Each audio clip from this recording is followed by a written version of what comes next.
The bullet tore through flesh before the scream ever left her throat. Mason Sullivan's hands trembled as he pulled back the blood-soaked blanket, revealing wounds that spoke of unspeakable cruelty. "I'm filthy, inside and out," she whispered, her eyes hollow. With a darkness he recognized, the same darkness that had consumed him years ago when he was the one pulling triggers. But this woman wasn't a killer. She was prey, and somewhere in the desert night, predators were still hunting. This is a story about redemption forged in blood and mercy. Stay until the end and comment your city so I can see how far this story travels across the world. The New Mexico sun hung like a brass coin in a sky too vast to comprehend, beating down on Ghost Ranch with the relentless fury of divine judgment. August 1893 had been cruel even by desert standards, the kind of heat that made men question their faith and lizards seek the mercy of stone shadows. Mason Sullivan didn't mind the heat. After 3 years of self-imposed exile, he'd learned to welcome any sensation that reminded him he was still alive, still breathing, still carrying the weight of 23 souls on his conscience. He stood at the edge of his property, a weathered silhouette against the shimmering horizon, his calloused hands gripping a fence post he'd been meaning to replace for weeks. At 42, Mason looked older silver, threading through dark hair that touched his collar, deep lines carved around eyes that had seen too much. His face was all hard angles and sun-weathered leather, handsome in a harsh, unforgiving way that matched the land itself. The ranch wasn't much. 60 acres of stubborn earth, a one-room cabin that leaked when the rains came, and a barn that housed 2 horses and memories he couldn't shake. He ran maybe 30 head of cattle, just enough to keep busy, keep moving, keep the ghosts at bay during daylight hours. At night, they came anyway. "You're punishing yourself, Mason," Pastor Elijah Tompkins had told him last Sunday, the only time Mason ventured into the town of Redemption, 8 miles east. "The Lord offers forgiveness, you just got to accept it." But Mason knew better. Some sins carved too deep for simple absolution. Every man he'd tracked, every trigger he'd pulled as a bounty hunter, they all had names, faces, probably families who mourned them. The fact that most were wanted for murder or worse didn't ease the burden. He'd been good at his work. Too good. Efficient. Cold. Mary had tried to save him. Sweet Mary with her gentle hands and patient heart, who'd married a killer and spent 8 years trying to love the violence out of him. She'd almost succeeded. Then consumption took her in the spring of 1890, and Mason had nothing left but his guilt and this God-forsaken piece of land she'd made him promise to keep. The sun was beginning its descent when Mason heard the shots.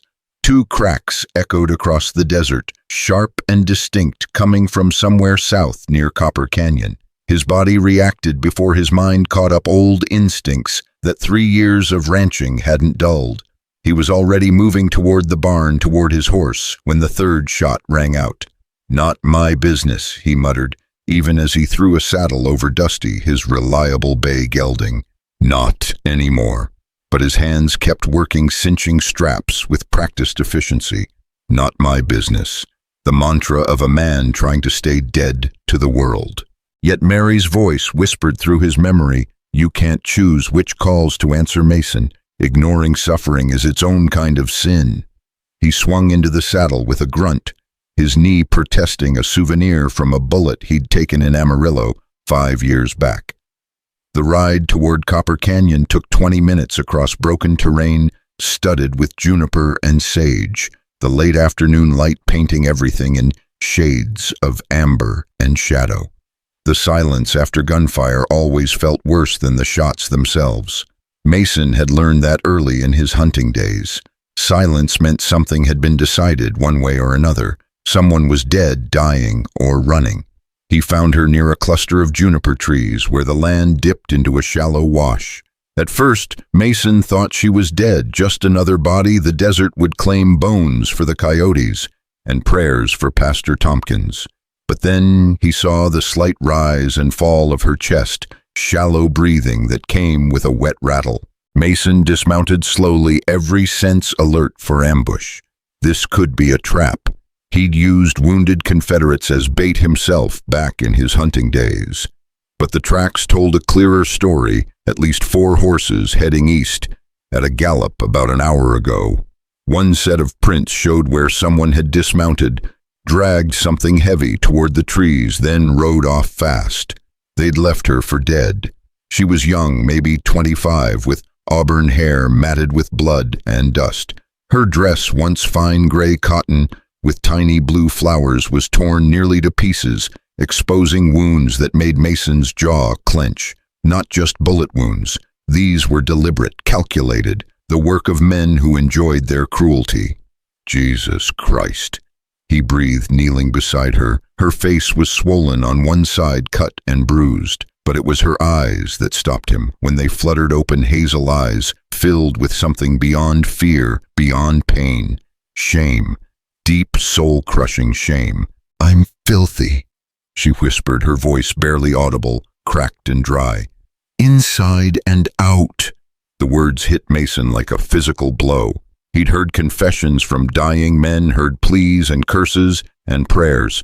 But this quiet declaration of worthlessness, this acceptance of degradation, it shook something loose in his chest.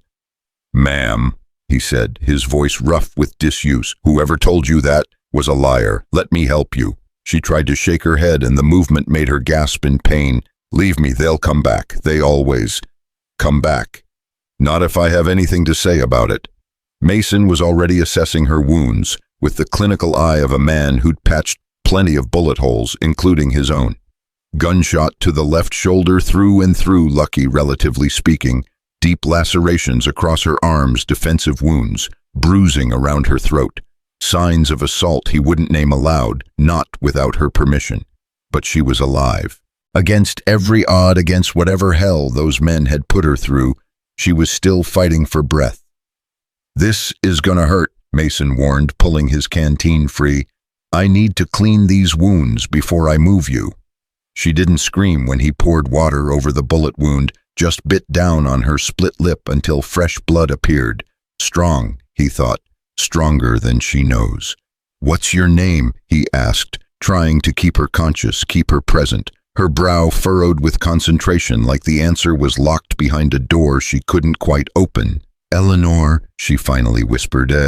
"Eleanor Winter, I can't." "It's all right. That's enough for now." Mason shrugged out of his work shirt, leaving only his undershirt against the sun. He tore the shirt into strips with hands that had forgotten how to be gentle, but were remembering fast. "You're alone." Eleanor's eyes searched his face with desperate hope. "No badge. No badge. Haven't carried one in 3 years. I'm just a rancher now. Name's Mason Sullivan. I've got a place about 6 miles north. I can keep you safe there while you heal." "Safe?" She said the word like it was foreign, like she'd forgotten its meaning. "There's no such thing. Not for someone like me." Mason finished wrapping her shoulder as best he could with makeshift bandages. "Someone like you, ma'am, I don't know what happened out here, but I can promise you one thing. Whatever you think you are, whatever they made you feel, that's not truth. That's just their poison. Don't drink it." He'd meant the words to comfort, but they came out harder than intended, forged in the furnace of his own self-hatred. If he couldn't forgive himself, at least he could spare this woman the same torment. Eleanor's eyes filled with tears that tracked clean lines through the dust on her face. "You don't understand. The things they did, the things I saw. Children." Her voice broke completely. Mason stilled. Children. But she was fading, consciousness slipping away. He needed to move fast. Fever would come soon, and out here infection killed more surely than bullets. "I'm going to lift you now," he said, though he wasn't sure she could hear him anymore. "Dusty's a good horse. He'll get us home."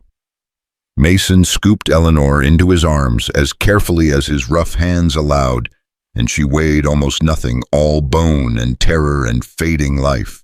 She didn't wake when he positioned her in front of him on the saddle, didn't stir when he wrapped an arm around her waist to hold her steady. The ride back to Ghost Ranch took twice as long, Mason keeping Dusty to a careful walk every jolt and bump, another opportunity for Eleanor's wounds to worsen. The sun bled out across the western sky, painting the desert in violent reds and purple's beauty that felt obscene against the brutality he carried in his arms. He thought about those men riding east, maybe toward redemption, maybe beyond. 4 of them, at least, possibly more. Men who'd hurt this woman and left her to die under a juniper tree like discarded trash. Men who'd mentioned children in whatever context had made Eleanor's voice break with horror. Old hungers stirred in Mason's gut, the need to track, to hunt, to make things right with lead and justice. He'd been good at finding men who didn't want to be found. He could pick up their trail, ride them down, make them answer for what they'd done, but he'd sworn an oath to Mary on her deathbed. No more killing Mason. Promise me, find another way to be a man. She'd gripped his hand with fingers already cold, her eyes bright with fever and desperate love. Promise. He'd promised. And Mason Sullivan, for all his sins, kept his word to his dying wife. Eleanor stirred against his chest, murmuring something incomprehensible. Mason held her tighter, careful of her wounds, and urged Dusty forward through the gathering dusk. The cabin appeared ahead, small and lonely, against the vast darkness of the desert night. Mason had never been so grateful to see its rough-hewn walls and crooked chimney. He dismounted carefully, cradling Eleanor against his chest, and kicked the door open. Inside, the cabin held the day's trapped heat and 3 years of bachelor living, sparse, functional, clean enough. A narrow bed in one corner, a potbelly stove, a table with 2 chairs Mary had insisted on, though they rarely had visitors. Mason laid Eleanor on the bed, his bed the only bed, and set about building a fire despite the heat. He'd need hot water, clean cloth, whiskey for antiseptic. Mary's sewing basket still sat on the shelf above the stove, untouched since her death. Mason pulled it down with shaking hands and found needle and thread, both rusty with disuse but serviceable. He'd stitched himself up more times than he could count. He could do this. It took 2 hours to properly clean and dress Eleanor's wounds. She drifted in and out of consciousness, sometimes screaming, sometimes weeping, sometimes just staring at nothing with those haunted hazel eyes. Mason worked with methodical precision, letting old training override the horror of what he was seeing. The bullet wound was clean, thank God. The other injuries. He did what he could, treated what needed treating, and tried not to imagine the men who'd inflicted such deliberate damage. When he finally stepped back, Eleanor was bandaged, covered with Mary's old quilt, and breathing more steadily. Mason poured himself 3 fingers of whiskey and sat in the chair by the bed watching Eleanor sleep, or watching her pretend to sleep. He couldn't quite tell. Either way, he kept vigil. "Mary," he said quietly to the empty room, to the ghost that never quite left, "I don't know what I've gotten myself into here, but I couldn't leave her. You understand that, don't you?" The wind answered, whistling through gaps in the cabin walls, and for just a moment Mason could have sworn he smelled Mary's lavender soap, felt her presence like a warm hand on his shoulder. Maybe this was his path. Maybe saving 1 life could balance the scales against 23 deaths. Maybe forgiveness looked like a broken woman under a juniper tree, and redemption tasted like desert dust and the metallic tang of someone else's blood. Outside, coyotes sang their evening prayers to an indifferent moon. Inside, a wounded woman dreamed of horrors Mason could only guess at. And somewhere east of Ghost Ranch, 4 men rode with the confidence of predators who'd never known consequences. Mason finished his whiskey and set the glass aside.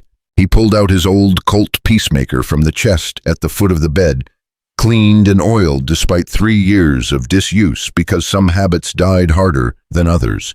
He checked the cylinder, loaded 6 rounds, and set it on the table within easy reach. Not going to kill anyone. He muttered a promise to Mary, to God, to himself. Just going to be ready. Eleanor stirred, her eyes opening to focus on the gun with the recognition of someone who knew what violence looked like.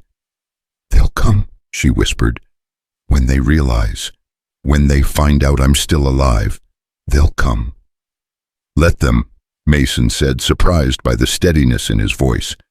"They'll find I'm not the man I used to be, but I remember how to protect what's mine. I'm not yours to protect.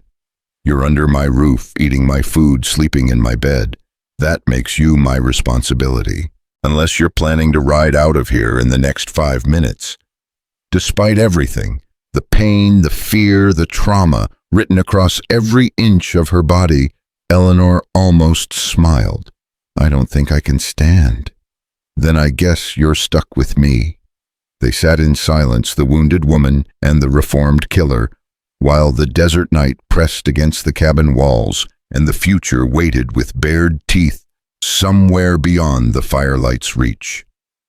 Mason didn't sleep that night. He sat in his chair, Colt within reach, and kept watch over Eleanor Winter as she fought through fever dreams. Sometimes she called out names: Garrett, Montgomery, Calhoun, speaking in fragments about children and basements and papers that needed signing. And Mason listened, piecing together a picture that made his blood run cold and his trigger finger itch with old, familiar hunger. By dawn, he understood one thing with absolute certainty: Eleanor Winter hadn't been the victim of random violence. She'd been silenced, eliminated, erased by men with enough power to think they could get away with murder. They'd made one mistake, though. They'd left her alive. And now she was under the protection of a man who'd spent 15 years learning how to make other men answer for their sins. Mason Sullivan might have given up killing, but he'd never forgotten how. And as the first light of morning crept through the cabin windows, he made a new promise, not to Mary this time, but to the broken woman sleeping fitfully in his bed. "They hurt you," he said quietly. "They'll answer for it. Maybe not with bullets, but they'll answer." Eleanor's eyes opened clearer now, more present. She looked at Mason with an expression caught between hope and despair. "You don't even know me." "Don't need to. Wrong is wrong, and what they did to you—" He shook his head. "That's about as wrong as it gets." "There were children," Eleanor whispered, and now the tears came freely. "Little children. They were selling them, Mr. Sullivan, like cattle, like property, and I couldn't stop it. I tried to—" "Shh." Mason moved to sit on the edge of the bed, awkward with comfort he hadn't offered in years. "You did stop it. You got out. You survived. That's more than most could do. But they're still out there, still taking children, still. Then we'll stop them." The words were out before Mason could think better of them. "You and me, when you're healed, when you're strong again, we'll make sure those children get justice." Eleanor stared at him like he'd spoken a foreign language. "You'd do that? For children you've never met? For a woman you found under a tree?" Mason thought about 23 graves, about Mary's disappointed eyes, about 3 years of penance that had bought him nothing but loneliness and sleepless nights. Maybe redemption wasn't about running from violence. Maybe it was about choosing who you protected and why. "Yeah," he said finally. I will. They'll kill you." "Maybe, but they'll have to work for it." For the first time since Mason had found her, Eleanor Winter looked like she might believe in something again. Hope, maybe, or justice, or just the simple fact that not every man was a monster. "Thank you," she whispered. Mason stood suddenly uncomfortable with gratitude he didn't deserve. "Get some rest. I'll make breakfast. You need to eat. Build your strength back up." He moved toward the stove, putting distance between himself and the vulnerability in her eyes. Outside, the sun was rising over Ghost Ranch, burning away the cool mercy of night, promising another day of relentless heat. And somewhere in that vast desert, 4 men were waking up confident in their impunity, certain that Eleanor Winter was just another problem solved, another witness silenced. They had no idea that the woman they'd left for dead was already plotting their downfall. And they had no concept of the kind of man who'd found her a ghost, trying to become human again, a killer, learning mercy, a soul so hungry for redemption that he'd walk straight into hell if it meant saving someone else. The story of Eleanor Winter and Mason Sullivan had begun under a juniper tree with blood and shame and whispered confessions. But it would end somewhere very different, in a place neither of them could yet imagine, where justice and mercy met at the crossroads, and the price of redemption was paid in full. The smell of coffee and bacon filled the cabin as morning light pushed through the single window, casting long shadows across the rough wooden floor. Mason worked at the stove with movements made clumsy by years of cooking, only for himself cracking eggs into a pan that had seen better days. Behind him he could hear Eleanor's breathing steadier, now less of that awful rattle that had kept him awake through the night. "You don't have to do this." Her voice came soft and uncertain. "I can manage on my own once I'm strong enough to ride." Mason didn't turn around. "Where would you go?" The silence that followed told him everything. She had nowhere, no one. Whatever life she'd had before those men found her, it was gone now. "I had a position," Eleanor said finally, and Mason could hear her struggling to sit up despite the pain. "In Chicago, with the Calhoun family. I was governess to their 3 children." She paused, and Mason heard the catch in her breath. "That's where it started, where I saw things I wasn't supposed to see." Mason brought 2 tin plates to the small table, then went back for Eleanor. She'd managed to swing her legs over the side of the bed, but her face had gone white with the effort. Without asking permission, he scooped her up lighter even than yesterday, if that was possible, and settled her into one of Mary's chairs. "Eat first," he said. "Then talk. You need strength." Eleanor stared at the food like she'd forgotten what eating was for. Her hands shook as she picked up the fork, and Mason pretended not to notice. He'd seen this before in men who'd been through hell, the body remembering trauma even when the mind tried to forget. They ate in silence for a while, the only sounds the scrape of utensils and the morning wind whispering through the eaves. Mason watched Eleanor from the corner of his eye, noting how she flinched at every unexpected noise, how her gaze kept darting to the door and windows. "The Calhouns," she began again, pushing eggs around her plate. "They seemed like good people, wealthy, respectable. Mr. Calhoun owned the First Bank of Chicago. Mrs. Calhoun was on every charity board in the city." Her laugh came out bitter. "I thought I was lucky to work for them. The children were sweet. I loved them." Mason poured more coffee, staying quiet. She needed to tell this at her own pace. "One night about 6 months ago, I heard crying. Not the children, these were younger voices coming from somewhere beneath the house. I thought maybe there were other servants' quarters I didn't know about, so I went looking." Eleanor's fork clattered to her plate, her hands clenching into fists. "I found a door hidden behind the wine cellar and stairs going down into darkness." "Jesus," Mason breathed. There were 7 children down there, 7, locked in a room with blankets on a dirt floor. The youngest couldn't have been more than 3 years old. Tears tracked down Eleanor's bruised cheeks, but her voice stayed steady. They were terrified, starving. One little girl kept asking for her mama. Mason's jaw tightened. "What did you do?" "I ran to get them food, water. I was planning to go to the police in the morning, but Mrs. Calhoun found me on the stairs. She had a gun." Eleanor touched her shoulder where the bullet had torn through.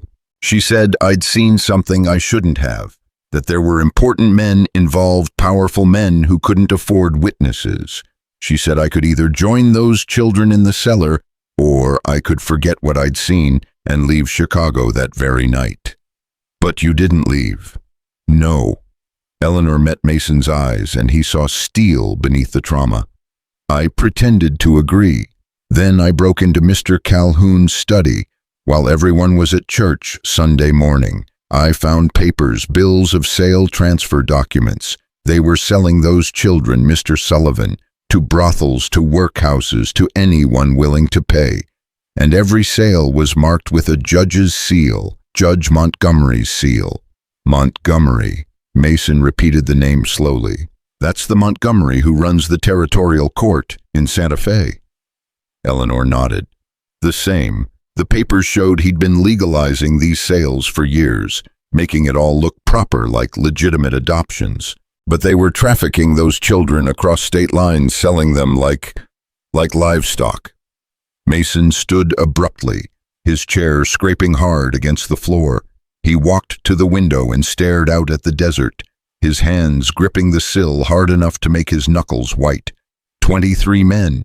He'd killed 23 men, most of them guilty of crimes far less heinous than this. I took the papers, Eleanor continued behind him.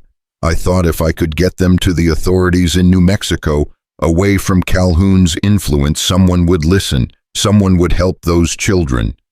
Her voice broke. But they were waiting for me at the train station. 4 men. They dragged me into an alley and then they brought me here, to the desert, to make sure I disappeared. Mason turned to face her. The papers. Where are they now? I don't know. I had them in my bag when they took me. They probably burned everything. Fresh tears fell, and Eleanor wiped them away angrily. Those children are still locked in that cellar, and there's no proof anymore. No evidence. Nothing. Your evidence. You're alive. For now, but my word against a judge and a Chicago banker who would believe me. Mason crossed back to the table and sat down heavily. Someone would. Someone has to. He paused, thinking. This Judge Montgomery, he's got holdings out here. I've heard talk about him in Redemption. Big ranch south of town, brings in cattle from Mexico. His eyes narrowed. Or maybe not just cattle. Eleanor's face went pale. You think he's using his ranch to? Makes sense. Isolated location far from prying eyes. He could move those children through here and no one would know. Probably has the local law in his pocket too. Then we're dead. Eleanor slumped in her chair. If he's that powerful, that connected, we don't stand a chance. Mason studied her for a long moment. You didn't give up when they locked you in that cellar. You didn't give up when they put a bullet in you. You're not giving up now. What choice do I have? You fight. We fight. Together. Mason leaned forward and his voice intense. I know I'm just a rancher now, just some broken-down former bounty hunter trying to make peace with his conscience. But I still remember how to track men, how to find evidence, how to make the guilty answer for what they've done. Without killing them, Eleanor's eyes searched his face. Can you really do that? The question hung in the air between them. Mason thought about his promise to Mary, about the weight of 23 souls, about the line between justice and vengeance. I don't know, he admitted, but I'm going to try, for Mary's sake, for your sake, for those children. A knock at the door made them both freeze. Eleanor's hand flew to her throat, and Mason was already reaching for the Colt on the table. He moved silently to the door, positioning himself to the side. Mason, the voice came familiar and friendly through the wood. It's Elijah. Saw smoke from your chimney and thought I'd check on you. Missed you at services yesterday. Mason relaxed slightly but didn't holster the gun. Pastor Elijah Tompkins was one of maybe 3 people in New Mexico Mason trusted, but trust was a luxury that could get people killed. He opened the door a crack. Pastor Tompkins stood on the porch in his black coat and white collar, his weathered face creasing with concern when he saw the gun. Expecting trouble, son. Found it yesterday. Mason opened the door wider and stepped back. Come in, but quietly. Got a wounded woman here who's been through hell. Elijah's eyes went wide when he saw Eleanor at the table taking in her bruised face and bandaged shoulder. The pastor was 60 if he was a day, with hair gone white and eyes that had witnessed too much human suffering to be shocked by anything. But even he seemed taken aback. Dear Lord, he breathed, removing his hat. Ma'am, I'm Pastor Elijah Tompkins. May I? He gestured to the empty chair. Eleanor nodded, wary but not afraid.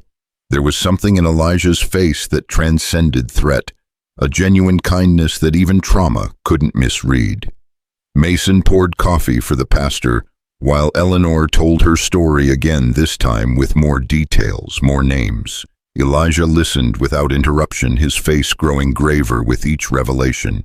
When she finished, he sat back and was silent for a long moment. "I've heard whispers," he said finally, "about Montgomery. Nothing concrete, nothing anyone would speak openly about. But whispers." He looked at Mason.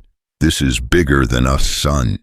Bigger than anything we can handle alone." "Then we find help," Mason said. "There's got to be someone in Santa Fe, someone in the governor's office who isn't on Montgomery's payroll." "Maybe." Elijah didn't sound convinced. "But getting there means crossing 300 miles of desert with every gun in the territory looking for Miss Winter here. And even if you make it proving any of this without those papers—" He shook his head. "The papers aren't all gone," Eleanor said suddenly. Both men turned to look at her. "When they caught me, I managed to hide some of them. Not the originals, but I'd made copies. Just a few pages. But they showed Montgomery's seal, showed the pattern of sales across multiple states." "Where?" Mason asked. Eleanor's brow furrowed in concentration. "I'm not sure. Everything from that night is fragmented like pieces of a broken mirror. I remember a hotel, the Grand Hotel in Redemption. I stayed there one night when I first arrived from Chicago. I think I might have hidden them in my room before they found me." Elijah whistled low. "The Grand Hotel is Montgomery's property. He owns half of Redemption, including that hotel." "Then we go there," Mason said, as if it were the simplest thing in the world. "We get the papers and we ride for Santa Fe." "That's suicide," Elijah said flatly. "Even if those papers are still there, even if you could somehow get into the hotel without being recognized, Montgomery's men are watching that place like hawks. They know Eleanor got away. They'll be looking for any sign of her. Let them look. They won't find her because she'll be with me, and I know how to move without being seen." "Mason." "No." Mason's voice went hard. "I spent 15 years hunting men for money. Most of them didn't deserve it. Now I've got a chance to hunt men who do deserve it, who've done things that make my sins look like childish mistakes. I'm doing this, Elijah, with or without help." The pastor looked between them, the wounded woman with fire in her eyes, and the haunted man finding purpose in her pain. He sighed deeply.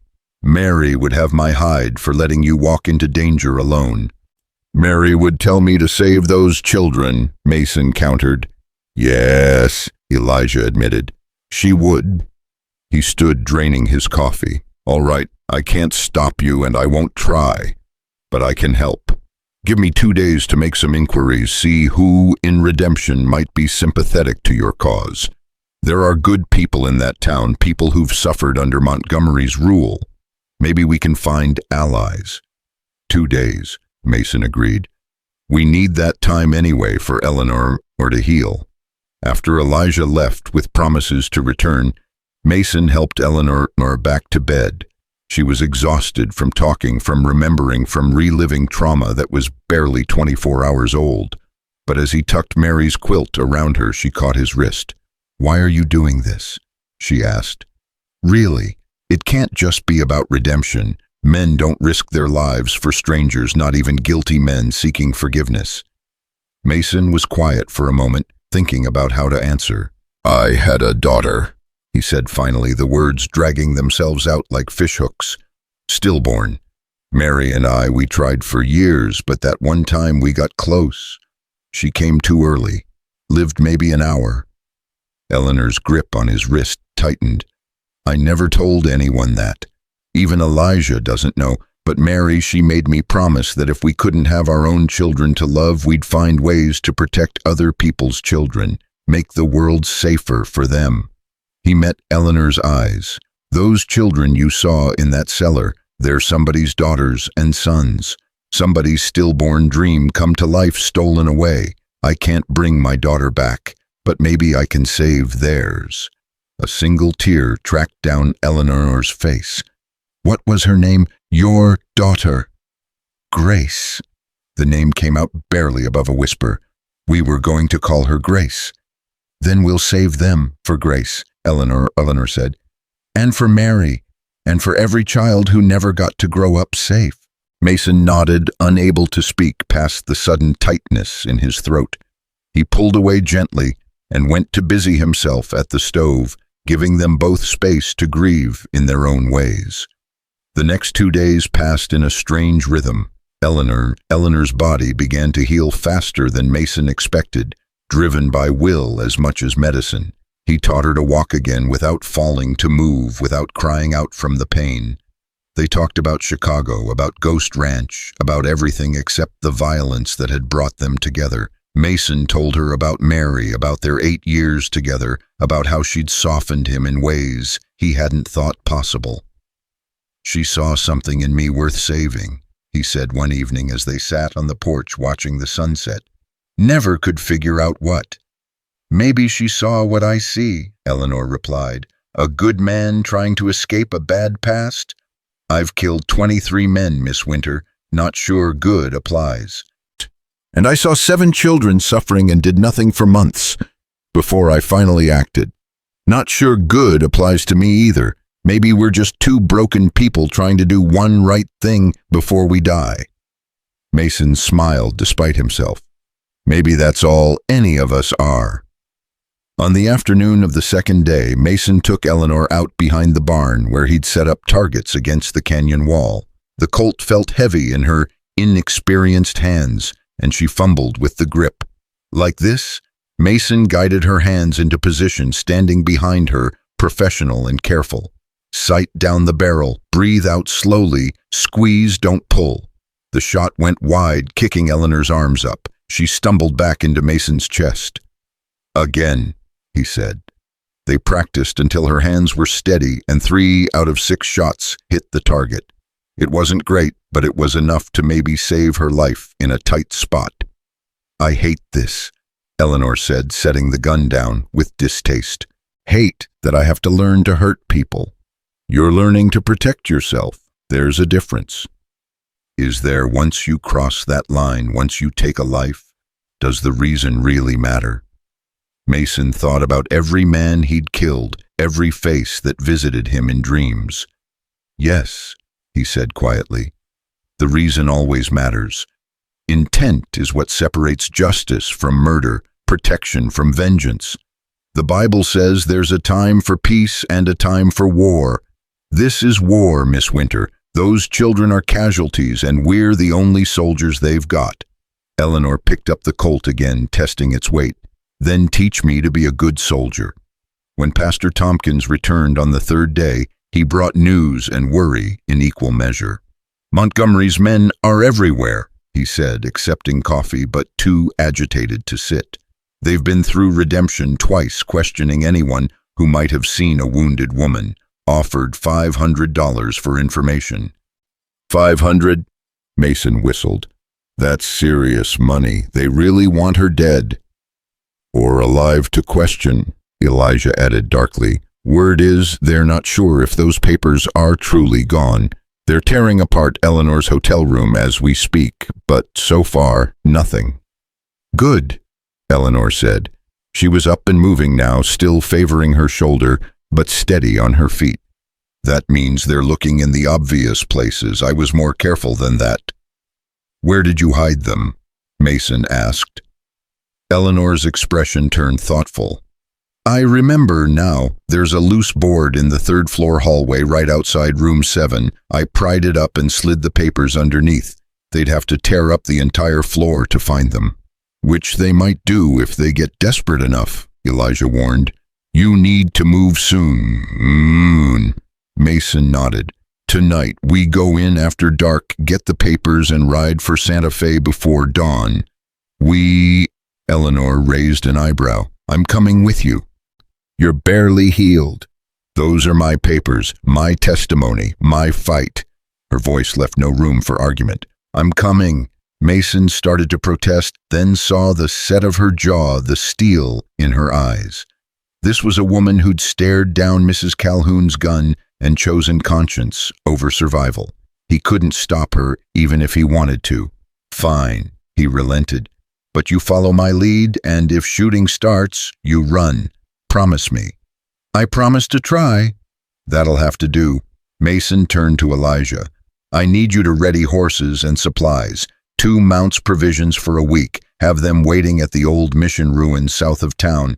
Can you do that? I can. Elijah hesitated. But Mason, there's something else. I found someone in Redemption who might help. Martha Chen runs the apothecary. Her husband disappeared last year after speaking out against Montgomery. She's got no love for the judge, and she's got information about how the trafficking works. Says she's seen evidence. Can we trust her? Much as you can trust anyone these days. She's risking her life even talking to me. Mason considered this. Set up a meeting tomorrow morning at the mission. We get the papers tonight, meet with Martha at dawn, then ride for Santa Fe. After Elijah left, Mason and Eleanor spent the afternoon preparing. He checked and rechecked his guns, the Colt and a Winchester rifle he hadn't touched in 3 years. Eleanor packed light, taking only what she could carry, what she could run with if necessary. As evening shadows stretched across the desert, they stood together on the porch, watching the sun bleed out across the horizon. Are you scared? Eleanor asked. Terrified, Mason admitted. But I'm more scared of doing nothing, of letting those children suffer because I was too afraid to act. Thank you, Eleanor said quietly, for not leaving me under that tree, for believing me, for caring about children you've never met. Mason didn't answer with words. He just nodded and turned back toward the cabin to finish preparations for a night that would either bring them justice or get them both killed. Somewhere in Redemption, Judge Montgomery was sitting down to dinner, confident in his power, certain that Eleanor Winter was dead and his secrets were safe. He had no idea that 2 ghosts were coming for him, a woman who'd died under a juniper tree and refused to stay dead, and a man who'd spent 3 years trying to bury his violent past, only to dig it up for one last hunt. The desert night fell fast, and absolute stars emerging like witnesses to what was coming. Mason saddled Dusty and a mare named Belle, checking cinches twice, making sure everything was secure. Eleanor emerged from the cabin dressed in men's clothes Mason had found too big but serviceable, easier to ride and fight in than a dress. Ready? He asked. Eleanor touched the Colt at her hip, then nodded. Ready. They rode into darkness, leaving Ghost Ranch behind, carrying nothing but weapons and determination, and a hope as fragile as desert rain. Redemption waited ahead 8 miles and a lifetime away, and with it, the first real test of whether Mason Sullivan could be the man Mary believed he was, a warrior for the innocent, a hunter redeemed by the righteousness of his cause. The moon rose pale and knowing, lighting their path toward danger, toward justice, toward a reckoning years in the making. And in that silver light, Eleanor Winter didn't look like a victim anymore. She looked like exactly what she'd become, a woman with nothing left to lose and everything to fight for, riding beside a man who'd finally found something worth the risk of his hard-won peace. The lights of Redemption appeared like scattered embers against the darkness, a constellation of kerosene lamps and false promises nestled in the valley below. Mason pulled Dusty to a halt on the ridge overlooking the town, Eleanor drawing up beside him on Belle. They'd ridden in silence for most of the journey, both lost in thoughts too heavy for words. "It's bigger than I remembered," Eleanor whispered, and Mason heard the tremor beneath her words. This was the town where her nightmare had begun, where men had dragged her from the Grand Hotel with violence and intent. Coming back took a kind of courage Mason recognized from his hunting days, the courage to walk back into hell when every instinct screamed to run. "We can still turn back," he offered, though he knew she wouldn't accept. "Wait for Elijah to bring those papers to us." Eleanor shook her head. "They've probably already searched the obvious places. If we wait any longer, they'll find them. We go now." She looked at him, her face pale in the moonlight but determined. "Besides, I need to do this. Need to prove to myself that I'm not just a victim anymore." Mason understood that need better than she knew. He'd spent 3 years proving to himself that he was more than just a killer, more than the sum of his violent past. Sometimes redemption required walking straight into the fire that forged you. They descended the ridge slowly, keeping to the shadows where scrub oak and juniper offered cover. The town sprawled before them in haphazard street saloons and shops, a church with a white steeple, the territorial courthouse that Judge Montgomery ruled like a personal kingdom, and there on the eastbound side the Grand Hotel, with its 3 stories of false elegance and real corruption. There, Eleanor pointed to a narrow alley between the general store and a boarding house. "We can tie the horses there. It's close to the hotel's service entrance." They approached Redemption from the south, skirting the main street, where even at this hour sounds of piano music and drunken laughter spilled from the Silver Dollar Saloon. Mason counted at least a dozen horses tied outside various establishments, any one of which could belong to Montgomery's men. The town felt wrong, charged with a tension he couldn't quite name, like the air before a lightning strike. In the alley, they dismounted quietly. Mason checked his Colt one more time while Eleanor adjusted the gun belt that hung loose on her narrow hips. She caught him watching and managed a thin smile. "I must look ridiculous," she said, gesturing to the oversized men's clothes. "You look like someone who's ready to fight," Mason replied. "That's all that matters." They moved through the back streets like ghosts, Mason's old skills returning as if the 3 years at Ghost Ranch had never happened. He knew how to read shadows, how to time their movements between the passing of pedestrians, how to become part of the darkness itself. Eleanor followed his lead with surprising grace, her dancer's training from some previous life lending her a natural stealth. The Grand Hotel's service entrance was guarded by a single man slouched against the doorframe with a cigarette glowing orange in the dark. Mason recognized the type-hired muscle, probably not smart, but definitely dangerous.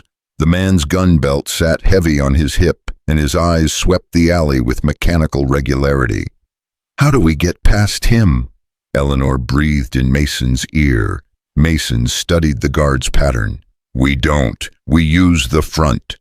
"That's insane. Montgomery's men will be watching the lobby." "Maybe. But they're looking for a terrified woman on the run, not a couple checking in for the night." Mason pulled Eleanor close, arranging her against his side like they were lovers seeking a room. "Trust me." They walked around to the front of the hotel with manufactured casualness, Mason's arm around Eleanor's shoulders, her head tucked against his chest. To anyone watching, they were just another pair of travelers seeking shelter for the night. The Grand Hotel's facade was all painted wood, and pretension trying too hard to bring Eastern sophistication to the frontier. Inside, the lobby dripped with red velvet and brass fixtures that would have looked expensive anywhere else, but here just looked desperate. A clerk stood behind the desk, young and nervous, his eyes darting to a man seated in the corner, reading a newspaper that Mason suspected was just a prop. "Help you folks?" the clerk asked, his voice cracking slightly. Mason leaned on the desk, playing the part of a tired rancher. "Need a room, just passing through, heading to Santa Fe in the morning." The clerk's eyes flicked to Eleanor, taking in her bruised face partially hidden by her hat. "Your wife all right? Horse threw her yesterday. She's fine, just needs rest." Mason pulled coins from his pocket and set them on the desk with deliberate carelessness. "3rd floor if you've got it. She likes the view." "3rd floor's closed for repairs," the clerk said quickly. Too quickly. "Got a nice room on the 2nd. 3rd floor or nothing. She's particular about these things." Mason added another coin to the pile. "Sure you can make an exception." The clerk glanced at the man in the corner, who'd lowered his newspaper just enough to reveal hard eyes and a harder face. Montgomery's man, no question. After a tense moment, the watcher gave an almost imperceptible nod. "Room 7's available," the clerk said, sliding a key across the desk. "3rd floor end of the hall. Mind the loose boards." "Obliged." Mason pocketed the key and guided Eleanor toward the stairs, feeling eyes boring into their backs with every step. They climbed in silence, and it wasn't until they reached the 3rd floor landing that Eleanor released a shaking breath. "That was the man," she whispered, "in the lobby, one of the 4 who took me." Mason's hand moved instinctively to his Colt. "You're sure I'll never forget his face?" "Never." Her voice carried a weight of hatred that surprised them both. "Stay focused. We get the papers and get out. Revenge comes later." Mason studied the hallway, long and narrow doors on either side, wallpaper peeling in the desert heat. "Where's the loose board?" Eleanor moved down the hall, counting doors. "Here, between 6 and 7. She knelt, running her fingers along the floorboards until she found the one that shifted. "Help me." Mason crouched beside her and worked his knife under the board, prying gently. The wood groaned in protest, too loud in the quiet hallway. They both froze, listening for footsteps, for voices, for any sign they'd been heard. Nothing. The board came free, revealing a dark space beneath. Eleanor reached in her arm, disappearing up to the shoulder. For a terrible moment, Mason thought the papers were gone, that Montgomery's men had already found them. Then Eleanor's face lit with triumph as she pulled out an oilskin-wrapped bundle. "Got them," she breathed.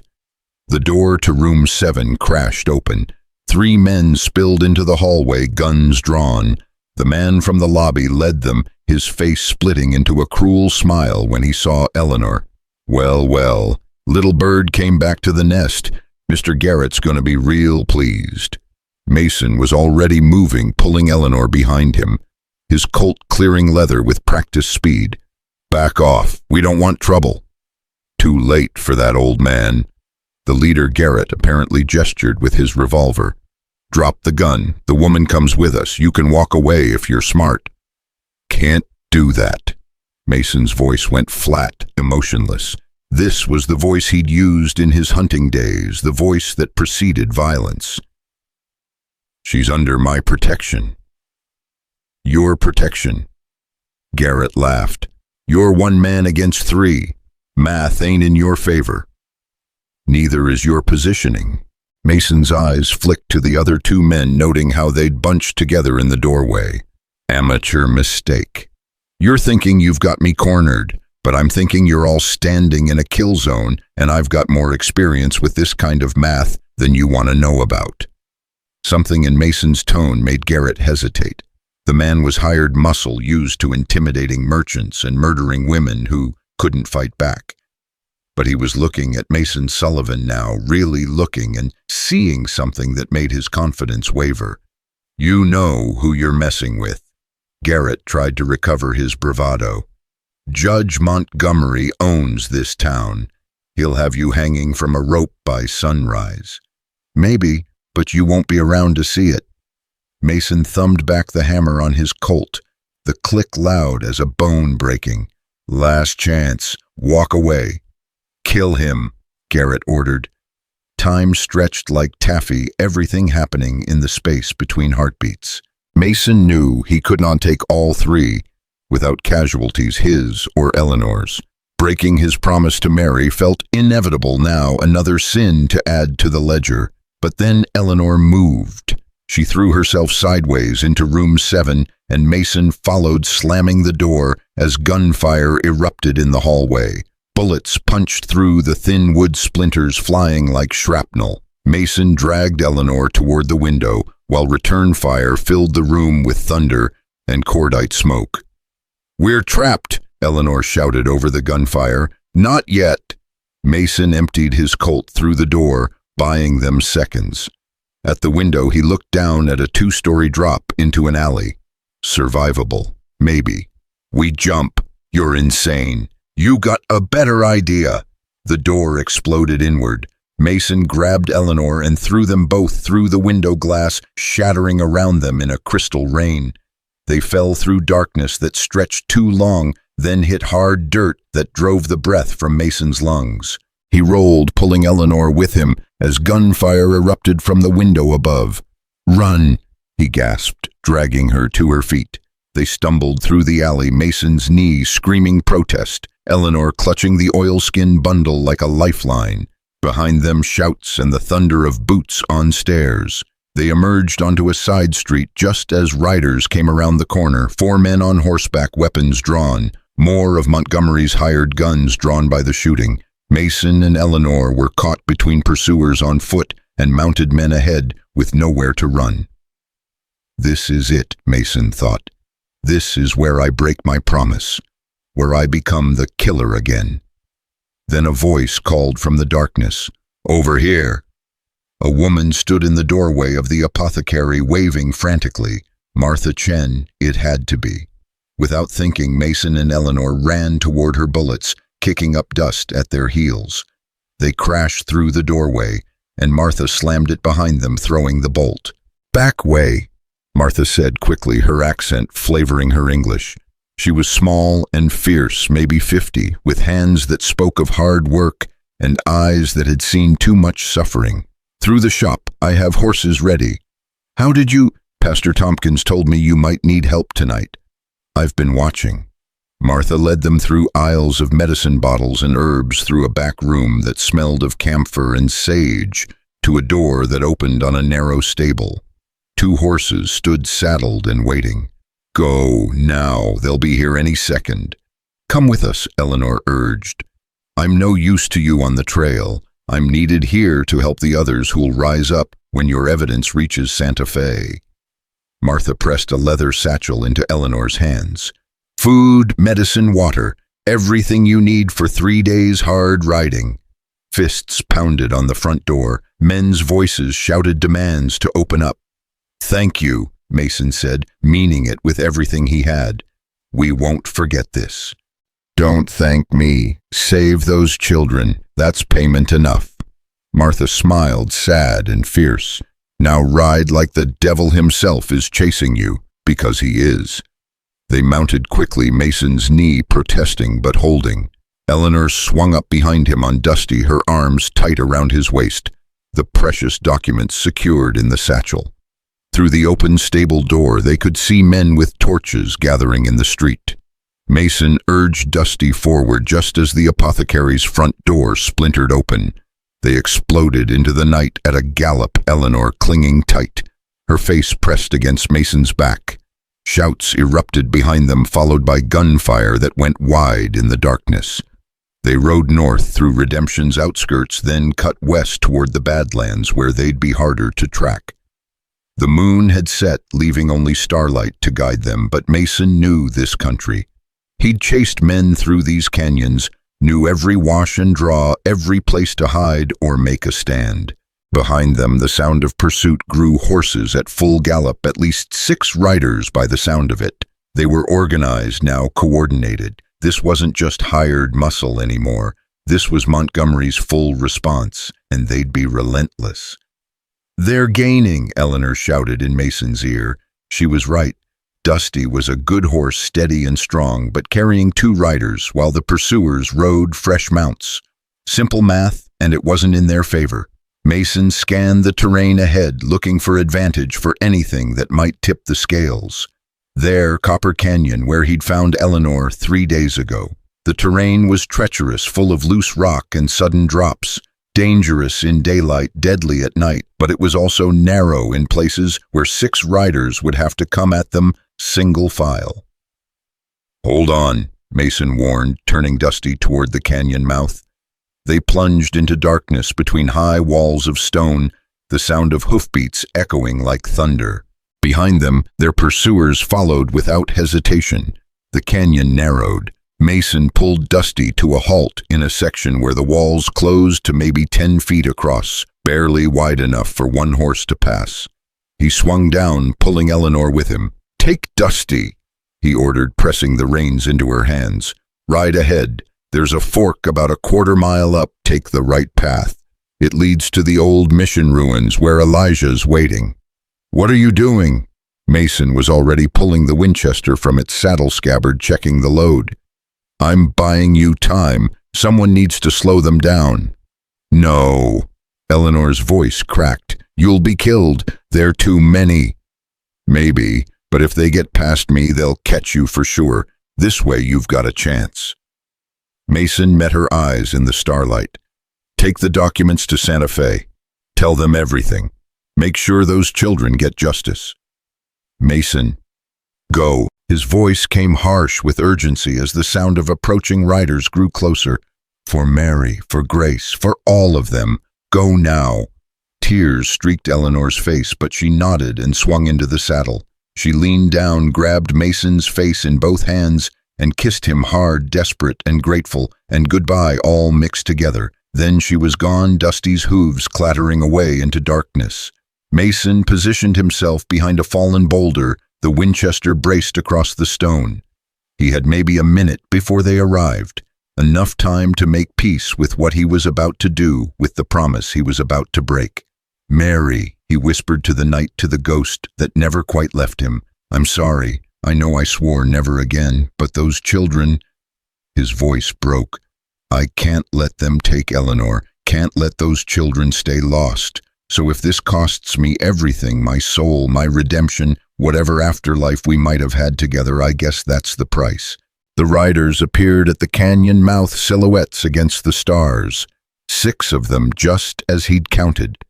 They pulled up short when they saw Mason waiting, recognized immediately that they'd been herded into a killing ground. Garrett's voice echoed off the canyon walls. "Nowhere to run, old man. Give up the woman and the papers, and maybe you walk out of here alive." "She's gone," Mason called back, "and the papers are going with her to Santa Fe. It's over, Garrett. You lost." "Nothing's over until I say it is." Garrett spurred his horse forward. "Take him." Mason squeezed the trigger. The Winchester cracked, and the lead rider went down his horse, screaming and rearing. Mason fired again, methodical as a metronome, each shot placed with the precision of 15 years hunting men. Another rider fell, then another, but they kept coming, guns blazing, bullets sparking off stone around him. Mason felt something hot tear through his left arm, then his side. Pain came distant and unimportant, drowned in the adrenaline of survival. He fired until the Winchester ran dry, then dropped it and pulled his Colt. The remaining 3 riders were almost on top of him now. Mason shot the closest horse out from under its rider, feeling sick even as he did it. He'd never liked killing animals, always considered it the lowest form of violence. The rider went down hard, didn't get up. 2 left. Garrett and 1 other man, both dismounted now, using their horses as cover. The narrow canyon had become a shooting gallery with Mason at the wrong end. He reloaded the Colt with shaking hands, blood making the metal slippery. "You're done," Garrett shouted. "Come out and I'll make it quick." Mason laughed, the sound bitter and wrong. "I was done 3 years ago. This is just the epilogue." He rolled out from behind his boulder, firing as he moved. Caught Garrett's companion in the chest, watched him spin and fall. But Garrett was faster than he looked. His shot caught Mason high in the shoulder, spinning him around and dropping him to his knees. Through the pain and the darkness closing at the edges of his vision, Mason saw Garrett approaching, gun raised for the final shot. This was it. This was where Mason Sullivan's story ended, not in glory, not in redemption, but bleeding out in a canyon while a woman he barely knew carried hope toward a city he'd never see again. But maybe that was enough. Maybe dying so others could live was the closest thing to redemption a man like him could hope for. "Any last words?" Garrett asked, standing over him. Mason looked up at the stars, at the vast, indifferent beauty of the desert night. "Yeah. Tell Montgomery he loses. Tell him Eleanor Winter survived, and she's going to burn his whole operation to the ground. And tell him—" Mason smiled through blood-stained teeth. "Tell him Ghost Ranch sends its regards." Garrett's finger tightened on the trigger. The shot came from somewhere in the darkness above them, echoing through the canyon like judgment itself. Garrett's head snapped back, and he fell dead before he hit the ground. Mason blinked, trying to make sense of what he was seeing. A figure descended from the canyon rim on a rope, Pastor Elijah Tompkins, of all people, with a rifle slung across his back and fury in his old eyes. "Elijah," Mason's voice came out weak and confused. "Thought I'd let you face them alone." The pastor knelt beside Mason, pressing cloth against the worst of the wounds. "I've been trailing you since you left Martha's place. Figured a former bounty hunter might need a little divine intervention." He smiled grimly. or at least a good shot from high ground. You killed him. I did, and I'll answer to God for it when my time comes. But right now we need to get you out of this canyon before the bleeding kills you." Elijah whistled sharply, and his horse appeared from the shadows. "Eleanor's waiting at the mission. She refused to leave without knowing you were alive. The others? Dead or gone, doesn't matter which. Come on, son, you've got bleeding to do somewhere more comfortable." With Elijah's help, Mason climbed into the saddle, the world tilting and spinning around him. They rode through darkness that felt thick as water, every movement agony, consciousness slipping away in pieces. He woke to firelight and Eleanor's face hovering above his, her hands doing something painful to his shoulder. They were in the old mission. He recognized the crumbling adobe walls, the broken altar where he and Mary had once talked about building a new life together. "Welcome back, Eleanor." Eleanor said softly, "You scared me." "Scared myself," Mason admitted. His voice came out barely above a whisper. "The papers. Safe. Hidden where only I know. We'll ride for Santa Fe at first light." Eleanor finished bandaging his shoulder, her hands gentle but efficient. "Elijah says you'll live, but you need rest. No more heroics for at least a day." "No promises." Mason tried to smile and managed something close. "How many did I—" "Don't." Eleanor placed a finger against his lips. "Don't count them. Don't carry them. You saved my life tonight, Mason. You saved those children's futures. That's what matters." But Mason would count them anyway. He always did. 5 more souls added to his ledger, 5 more faces to join him in dreams. The fact that they'd been trying to kill him, that they'd served a monster who trafficked in children's suffering, didn't make them weigh any less. Elijah approached with coffee and something stronger in a flask. "Drink, both of you. It's going to be a long night and a longer day tomorrow." They sat together in the ruins of a place meant for salvation, 3 damaged people planning how to save others from the kind of damage that never truly healed. Outside, the desert held its breath, and somewhere in the darkness, Judge Montgomery was learning that the woman he'd ordered killed was alive and carrying proof of his crimes toward the territorial capital. The war wasn't over. In many ways, it had just begun, but they'd won the first battle, and sometimes that was enough to believe that winning the war might actually be possible. Mason closed his eyes, feeling Eleanor's hand slip into his, feeling the warmth of the fire and the ache of new wounds that would join the scars of the old.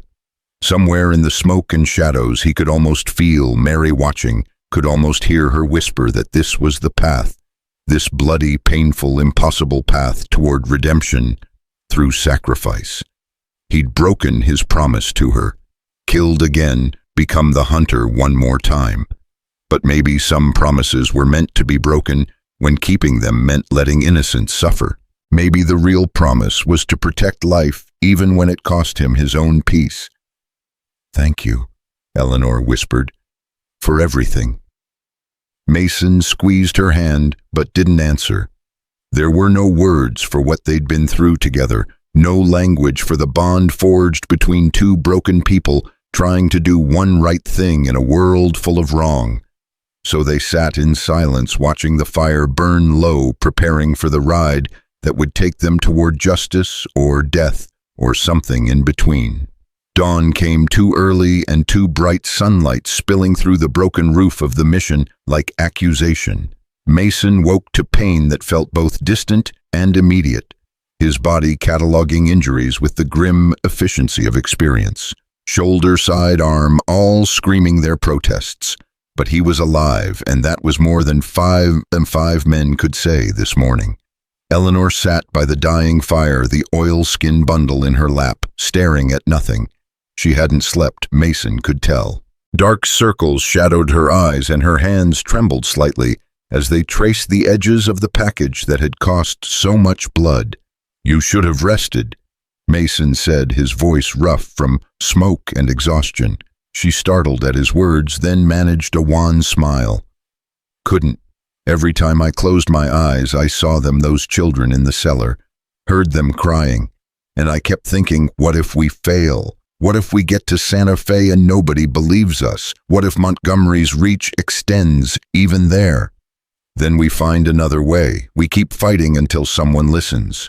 Mason pushed himself to sitting, biting back a groan. Where's Elijah? Scouting, he left before sunrise to make sure our trail was clear. Eleanor set the bundle aside and brought Mason coffee that tasted like mud and miracles. He said Montgomery's men would be looking for us, that we'd need to avoid the main roads.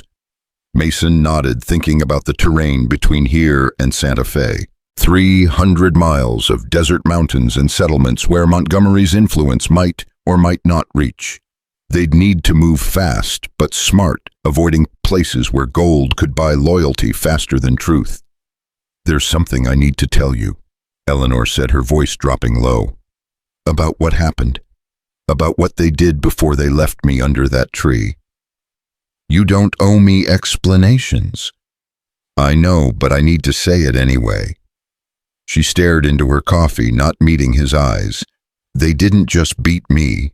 Garrett and his men, they made sure I understood what happens to women who try to expose powerful men.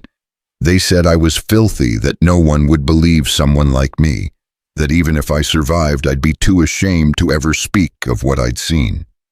Mason's jaw clenched so hard, his teeth ached. They were wrong. Were they? Look at me, Mason. I'm wearing a dead woman's clothes, carrying stolen documents, running for my life with a man I barely know. What kind of witness does that make? The brave kind, the only kind that matters. Mason set down his coffee and took her hands, forcing her to meet his eyes. Listen to me. What they did to you was about power and control, about trying to break you so thoroughly you'd never stand up again. But you did stand up. You survived. You fought back. You're carrying proof of their crimes to people who can stop them. That's not shame, Eleanor. That's courage. Tears tracked down her face, but she didn't look away. I keep thinking about Mrs. Calhoun, how she looked at me like I was nothing, like my life meant less than their secrets. I'd worked for them for 8 months, cared for their children, and in that moment, I realized I'd never been human to them, just another piece of property they could dispose of when convenient. That says everything about them and nothing about you. Does it? Because part of me wonders if they were right. If I am filthy now, tainted by what they did, by what I witnessed. If maybe I should have just stopped. Mason's voice came sharp enough to cut. That's their poison talking, not truth.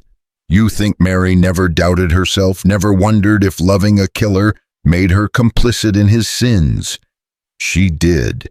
I heard her pray about it when she thought I was asleep, heard her ask God if she was wrong to try to save me. He paused, the memory still painful after all these years. But she kept trying anyway, kept believing I could be more than my worst actions. And eventually, I started believing it too. That's what you need to do now. Believe you're more than what was done to you. Eleanor was quiet for a long moment, absorbing this. Finally, she nodded. Mary sounds like she was remarkable. She was. You would have liked each other, I think. Both stubborn as hell, both convinced you could save broken men and damned souls. Mason smiled despite the pain. Both probably too good for the men you were trying to save. The sound of hoofbeats interrupted them. Mason's hand went instinctively to his Colt, but it was just Elijah, returning, his face grim in the morning light. We've got problems, the pastor said, dismounting quickly. Montgomery's put out word across the territory. $500 for Eleanor, dead or alive. $1,000 for anyone who brings him proof she's headed to Santa Fe. $1,000. Eleanor's face went pale. That's enough to make anyone with a gun hunt us down. Not just guns. Montgomery's hired the Grayson brothers out of Albuquerque. You know them, Mason. Mason's blood went cold. The Grayson brothers, Caleb, Daniel, and Jacob, were trackers who'd made their reputation hunting Apache in the territorial wars. They could follow a trail 3 days old through solid rock, could shoot the wings off a fly at 100 yards, and had no moral qualms about who they hunted or why. Mason had run into them years ago on a job in Arizona, had barely escaped with his life. "How long do we have?" Mason asked. "Day, maybe 2, if we're lucky. They picked up our trail outside Redemption, and they're coming fast." Elijah pulled a map from his saddlebag and spread it on the ground. "We can't outrun them, not with you injured, and only 2 horses between the 3 of us." Mason studied the map, looking for advantages for terrain that might favor the hunted over the hunters. His finger traced a route north through the Sangre de Cristo Mountains. "There, if we head into the high country, it'll slow them down. The Graysons are good, but they're desert trackers. Mountain terrain isn't their specialty." "That adds 3 days to the journey," Elijah pointed out, "and you're in no condition for mountain riding." "I'll manage. We don't have a choice." Mason looked at Eleanor. "Unless you want to surrender, let me and Elijah create a diversion while you make a run for Santa Fe alone." "No." Her voice came firm and absolute. "We stay together, all of us. Those children are counting on us, and I won't abandon you the way everyone abandoned them." Elijah nodded approvingly. "Then we ride for the mountains, but first we need supplies and a 3rd horse. There's a settlement called Silver Creek, about 10 miles north, small enough that Montgomery's influence might not reach. I know a man there, Samuel Weathers. He lost his daughter 2 years ago. She disappeared from a church picnic, never seen again. If I tell him what we're doing, what those papers prove, he'll help." "That's a big if," Mason said. "Everything about this is a big if, but it's the only play we've got." Elijah began rolling up the map. "We leave in 10 minutes. Mason, you ride with me. Eleanor takes Dusty. We move fast and quiet, and we pray the Graysons are slower than their reputation." The ride to Silver Creek passed in a blur of pain and adrenaline. Mason held himself upright through sheer stubbornness, refusing to show weakness, even as his wounds wept fresh blood through Elijah's bandages. Eleanor rode beside them, her hand never far from the gun at her hip, her eyes constantly scanning the horizon for pursuit. Silver Creek was barely a town, maybe 15 buildings clustered around a creek that ran clear and cold from the mountains. A general store, a blacksmith, a few houses built from local timber, and a small church with a hand-carved cross above the door. The kind of place where everyone knew everyone, where strangers were noticed immediately. Samuel Weathers proved to be a man carved from granite and grief, tall and weathered with eyes that held the particular emptiness of a parent who'd lost a child. He listened to Elijah's explanation in the dimness of his barn, his expression never changing, his massive hands clenching and unclenching as Eleanor showed him the documents. "Rebecca," he said finally, his voice like gravel. "That was my daughter's name. She was 7, had red hair like her mother, laughed like wind chimes." He looked at Eleanor with an intensity that was almost frightening. "You're telling me these papers prove what happened to children like her?" "Yes," Eleanor said softly. "The trafficking ring operates across multiple territories. Children taken from small towns, isolated places where disappearances might be written off as runaways or tragedies. The papers show at least 40 sales over 3 years. Samuel was quiet for so long that Mason thought he might refuse to help. Then the big man stood and walked to the back of the barn, returning with a rifle ammunition and a pack already loaded with supplies. "Take my horse. He's old but steady in the mountains. Take whatever food you need from my stores. And take this."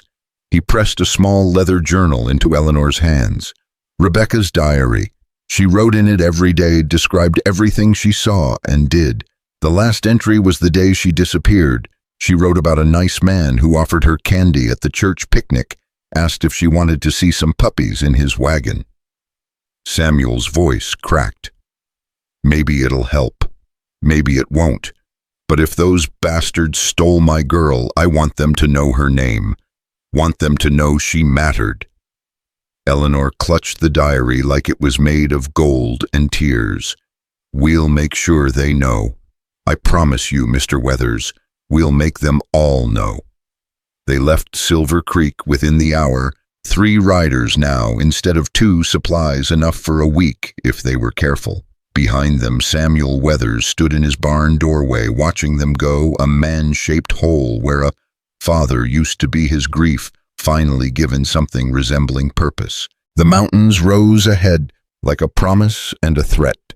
Mason had hunted through these peaks before, knew how the thin air made breathing hard and thinking harder, how the cold at night could kill as surely as any bullet. But he also knew the mountains offered cover, offered 1,000 places to hide or make a stand. They climbed through pine forests that smelled of sap and earth, following game trails that wound between ancient trees. The air grew thinner, colder, and Mason's wounds complained with every jarring step. But he kept riding, kept pushing, because stopping meant dying, and dying meant those children stayed lost forever. It was Eleanor who spotted the smoke first, late in the afternoon of their second day in the mountains. A thin column rising from a valley below, too much smoke for a campfire, too structured for a forest fire. "What is that?" she asked, pointing. Mason studied the smoke through narrowed eyes, his hunter's instinct screaming warnings. Could be a ranch, could be a settlement, could be a trap. Or it could be people who need help, Elijah said. That smoke's wrong, buildings burning by the look of it. They descended cautiously, weapons ready, expecting ambush with every turn of the trail, but what they found was worse than ambush. It was aftermath. The small ranch lay in ruins, 3 buildings reduced to smoking skeletons. Bodies lay scattered in the yard, and even from a distance Mason could see they'd been dead for hours. Whoever had done this was long gone, but the message they'd left was clear. "Don't," Mason warned as Eleanor moved to dismount. "Could still be dangerous. There might be survivors. We have to check." Against his better judgment, Mason followed her down to the ruined ranch. Up close, the scene was even worse. 2 adults and what looked like 3 ranch hands, all shot at close range. Execution style, professional work. "Montgomery's men?" Eleanor asked, her voice shaking. "Maybe, or maybe just raiders taking advantage of the territory's chaos." Mason moved through the scene with grim efficiency, checking for survivors he knew he wouldn't find. Then he saw something that made his blood freeze. Tracks. Fresh tracks leading away from the ranch heading north. Small tracks. Children's tracks. And following them, the deliberate prints of men on horseback. "Elijah," Mason called, "come look at this." The pastor studied the tracks, his face going hard. Children, at least 3 of them, maybe more, being herded like cattle. "Montgomery's network," Eleanor said, understanding blooming across her face like poison flowers. "This wasn't random. They killed the adults and took the children. This is how they operate, isn't it? Find isolated places, eliminate witnesses, take the children and disappear." Mason followed the tracks with his eyes, seeing how they led north into rougher country. The children had been running, stumbling. The men on horses had been taking their time, confident in their control. It was the kind of cruelty that made his trigger finger itch with old familiar hunger. "We have to go after them," Eleanor said. "We can't just let them take those children." "We're 3 people against an unknown number of armed men," Elijah pointed out, "and we're already being hunted. If we divert now, we might not make it to Santa Fe at all. So what, we just ride on, leave those children to be sold, like Rebecca Weathers?"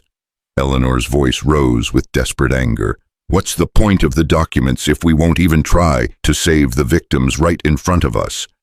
Mason looked between them, feeling the weight of impossible choices. Every instinct as a hunter told him to track those men, to find them, and make them answer with lead and steel. But the pragmatic part, the part that had kept him alive through 15 years of violence, knew Elijah was right. They were outgunned, outnumbered, and Mason was barely functional with his wounds. "There might be another way," he said slowly. "Those tracks head north. We're heading north toward the mountains anyway. If we're lucky, if we're smart, maybe we can follow at a distance. Learn where they're taking those children. Then when we get to Santa Fe, when we deliver the documents, we can tell the authorities exactly where to find them." "And if we're not lucky," Eleanor asked, "if those children are sold or killed, before we reach Santa Fe. Then we'll carry that weight like we carry everything else." Mason's voice came tired and honest. "I don't like it any more than you do, Eleanor. But we save those kids by exposing the whole network, not by getting ourselves killed in a futile rescue attempt." Eleanor looked ready to argue, but something in Mason's face stopped her. She'd seen him kill five men 2 nights ago, seen him willing to sacrifice himself so she could escape. She knew he wasn't suggesting they abandon those children out of cowardice. He was trying to save as many lives as possible, even if it meant accepting that they couldn't save everyone. "Fine," she said finally. "We follow, we watch, we learn, and then we burn Montgomery's entire operation to the ground." They buried the dead from the ranch in shallow graves marked with stones, a mercy that cost them precious time but felt necessary. As Mason shoveled dirt over a man whose name he'd never know, he thought about all the unmarked graves he'd left behind in his hunting days, all the men who'd died alone and unmourned. "I'm sorry," he whispered to the dead. "Sorry we couldn't do more, but we'll make the men who did this pay. That's a promise." They rode north as the sun began its descent, following the tracks that led deeper into the mountains. The trail was easy to read. The kidnappers weren't trying to hide their passage, confident in their isolation and power. Mason counted at least 6 horses, maybe 7, which meant they were badly outnumbered. As darkness fell, they saw fires ahead in a narrow canyon. The kidnappers had made camp, feeling safe enough to light fires and rest. Mason, Eleanor, and Elijah hobbled their horses a half-mile back and approached on foot, moving through darkness with the care of people who knew discovery meant death. From a ridge overlooking the canyon, they could see the camp clearly. 7 men, just as Mason had counted, sitting around fires and passing a bottle. And there, huddled together near a wagon, were the children, 5 of them, ranging in age from maybe 6 to 12. They were bound and gagged, their eyes wide with terror, even from this distance. "I recognize one of them," Eleanor whispered, her voice breaking. "The man by the fire with the scar on his face. He was at the Calhoun house in Chicago. He helped Mrs. Calhoun lock those children in the cellar." Mason studied the camp with a hunter's eye, noting the positions of the guards, the layout of the terrain, the placement of weapons and horses. 7 men. 3 of them were clearly drunk, which might help, but 4 sober, alert men with guns against 3 exhausted, injured pursuers with limited ammunition. The math was still bad. "We could take them," Elijah said softly. "Kill the guards quietly, free the children, and scatter before anyone knows what happened." "Too risky," Mason replied. "Miss one guard, make one noise, and those children become hostages or bodies. We can't take that chance. So we just watch." Eleanor's hands clenched into fists. "Watch them hurt and terrify children while we hide in the darkness. We watch, we learn, we follow them to wherever they're taking those kids. Then we come back with enough force to rescue them and shut down the whole operation." Mason hated every word he was saying, hated the logic that demanded patience over action.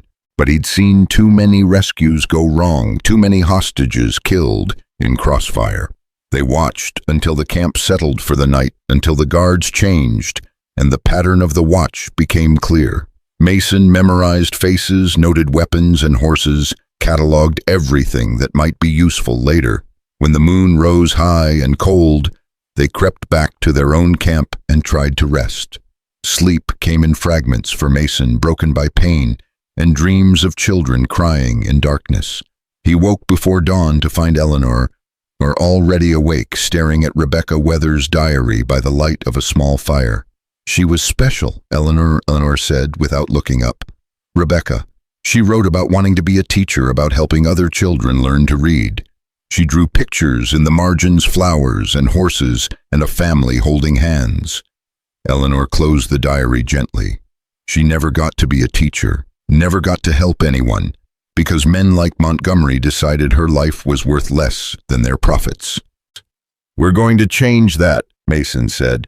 "Maybe not for Rebecca, but for those 5 children down in that canyon, For the 7 you saw in the Calhoun's cellar, for every child Montgomery and his people have stolen, we're going to give them back their futures."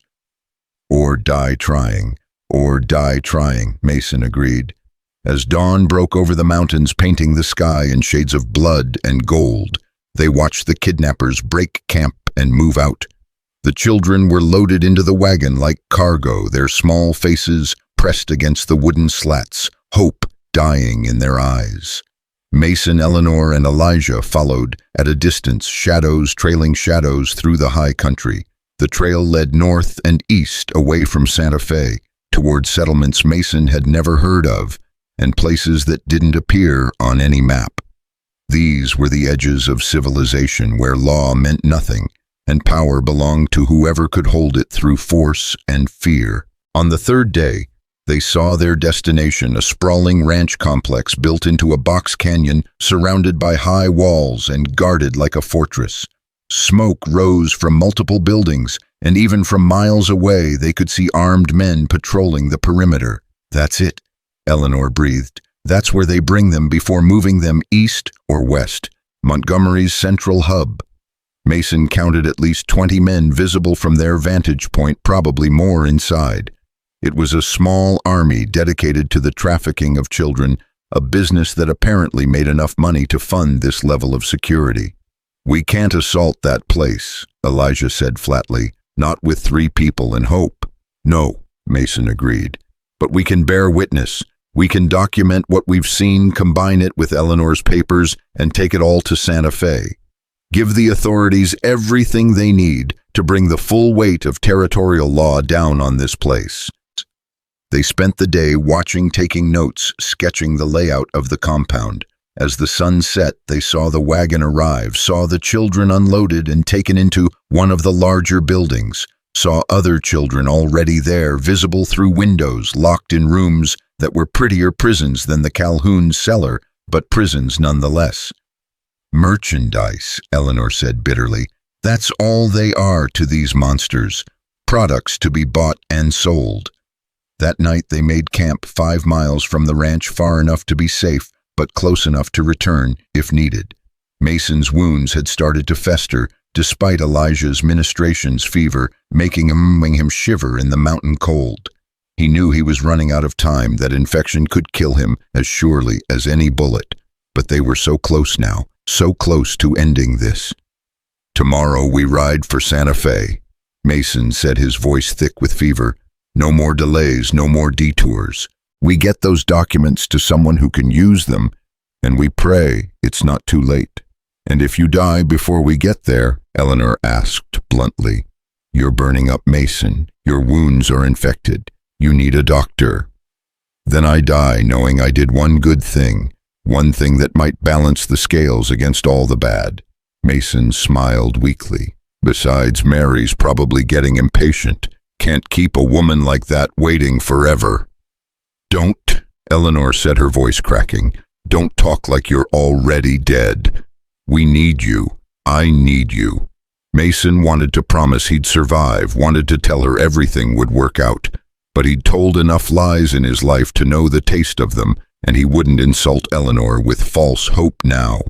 So he just took her hand and held it while fever dreams pulled him under, while the mountain night pressed close, and somewhere in the darkness children cried for homes they'd never see again. Mason woke to the sound of his own name being called from somewhere far away, a voice he recognized but couldn't quite place. His body felt like it was burning from the inside out, every wound a point of white-hot agony that spread through his veins like liquid fire. When he opened his eyes, the world swam in and out of focus, shapes and colors bleeding together. "He's worse," Eleanor's voice cut through the fever haze. "Elijah, we have to get him to a doctor now or he's going to die. Nearest town is Silver Creek, half a day back the way we came. But Samuel said there's a doctor in Los Pinos, maybe 8 hours northeast. It's closer to Santa Fe anyway." Elijah's weathered face appeared above Mason, concern etched deep in every line. "Can you ride, son?" Mason tried to answer, but his throat felt lined with broken glass. He managed a nod that sent the world spinning sickeningly. They lifted him onto his horse with hands that tried to be gentle but couldn't avoid causing pain. Mason bit down on a leather strap to keep from screaming, tasting copper and salt. Eleanor mounted behind him, her arms wrapping around his waist to hold him upright, and they began the long, agonizing journey toward Los Pinos. Time lost all meaning. Mason drifted in and out of consciousness, caught between memories and fever dreams. He saw Mary standing in a field of wildflowers, beckoning him closer. He saw the faces of the 23 men he'd killed, no longer accusing, but waiting with a patience that felt like forgiveness.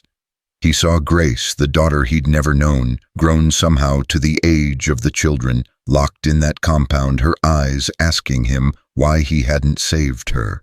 "Stay with me," Eleanor kept whispering in his ear. "Don't you dare leave me now, Mason Sullivan, not when we're so close."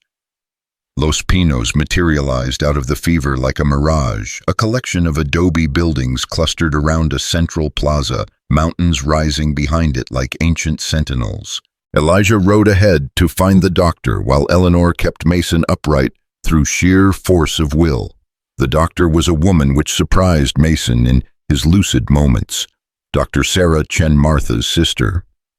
As it turned out, though, Martha had never mentioned having family in the territory.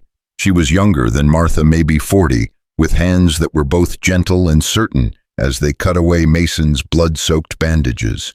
"Infection's bad," Dr. Chen said, her voice carrying the same slight accent as her sister's. "Another day and he'd be beyond help.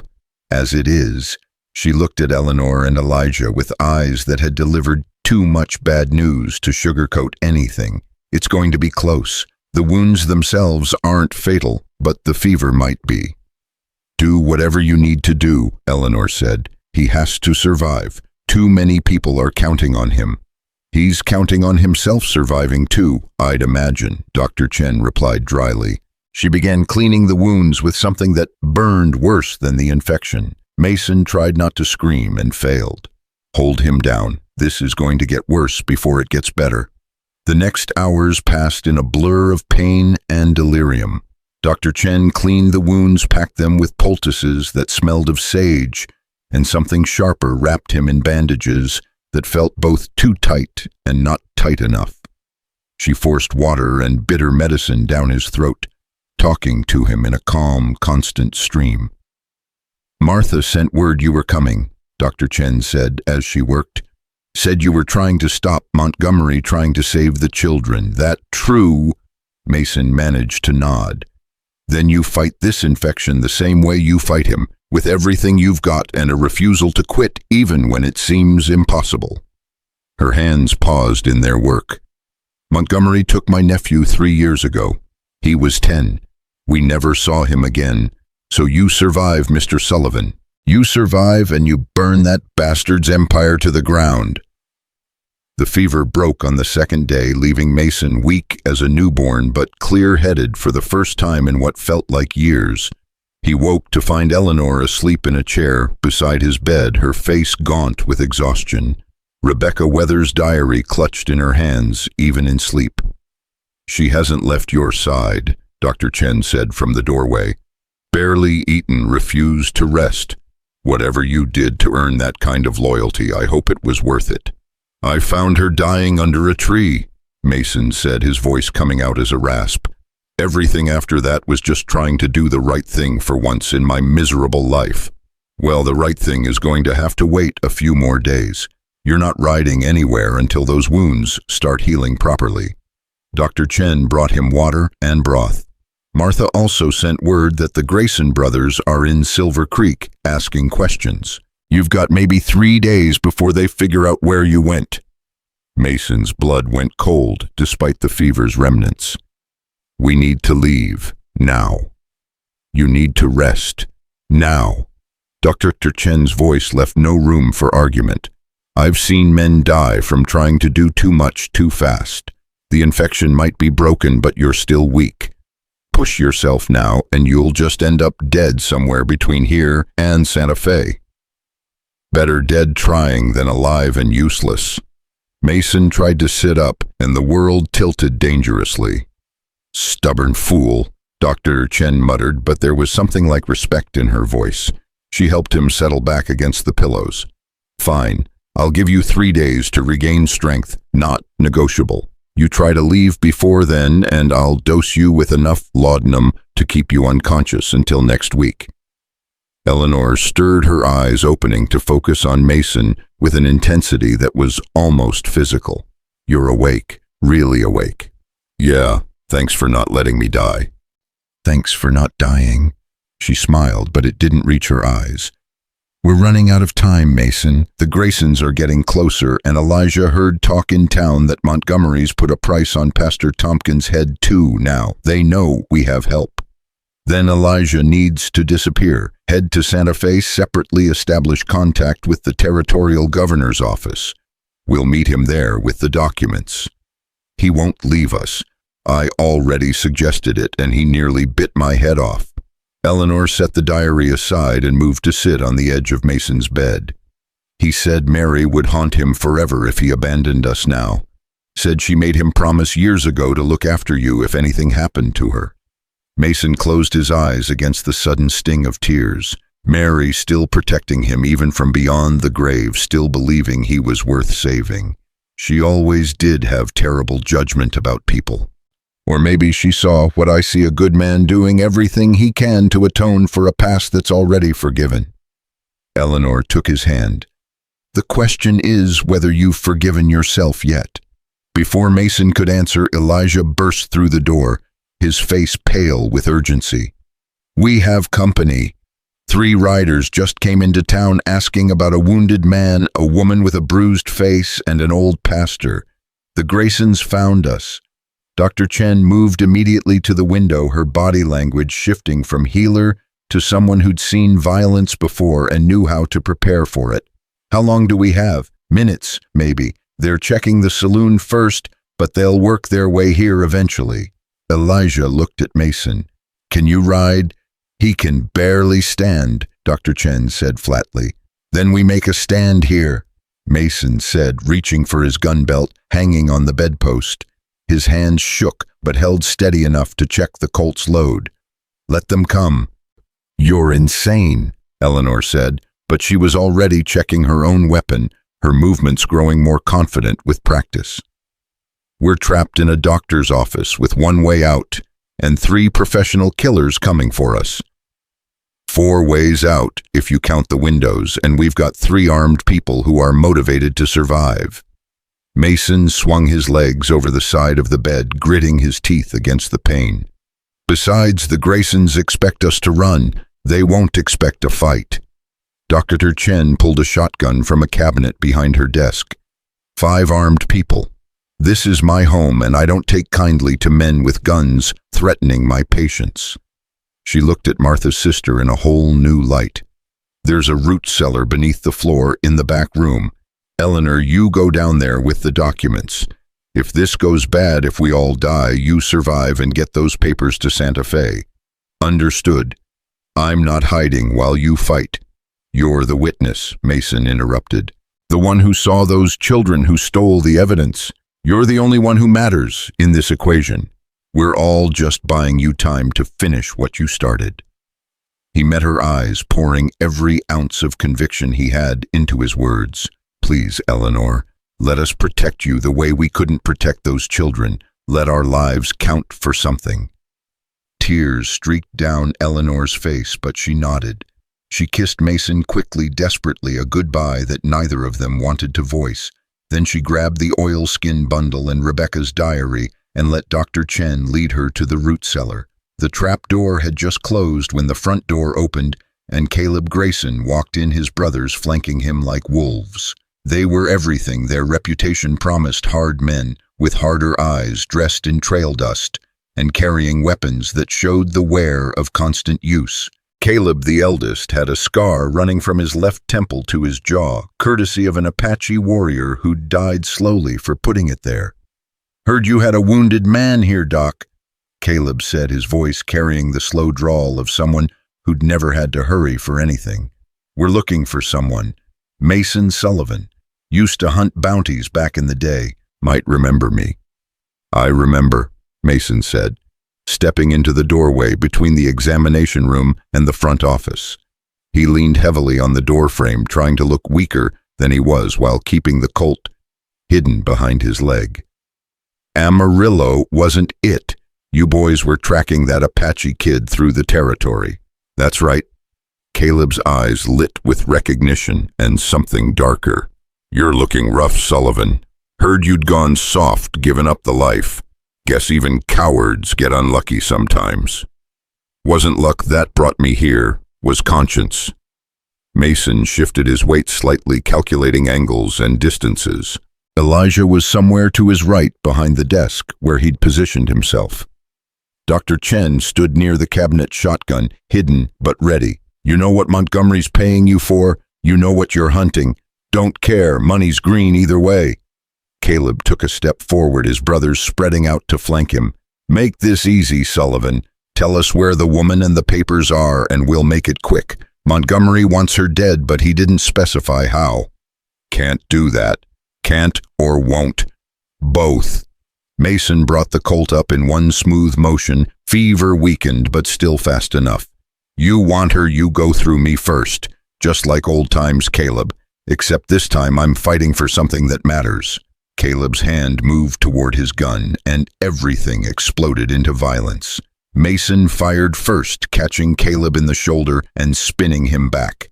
Elijah rose from behind the desk, with his rifle squeezing off a shot that took Daniel Grayson in the chest. Dr. Chen's shotgun roared, and Jacob went down screaming, his legs shredded by buckshot.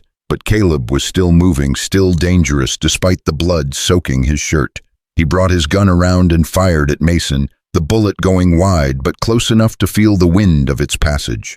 Mason fired again and again, each shot taking something vital from him, strength, consciousness, the fever-thin thread keeping him upright.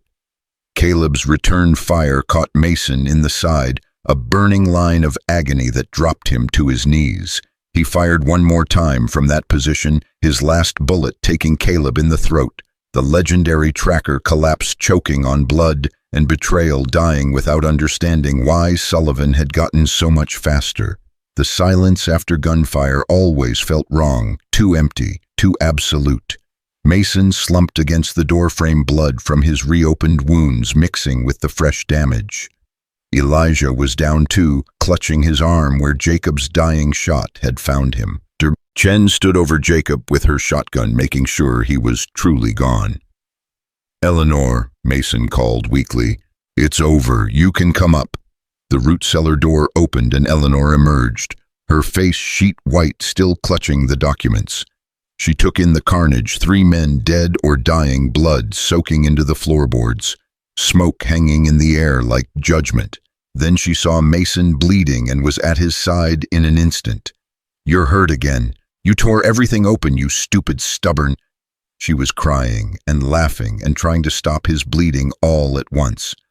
Worth it, Mason whispered. You're alive. That's worth it.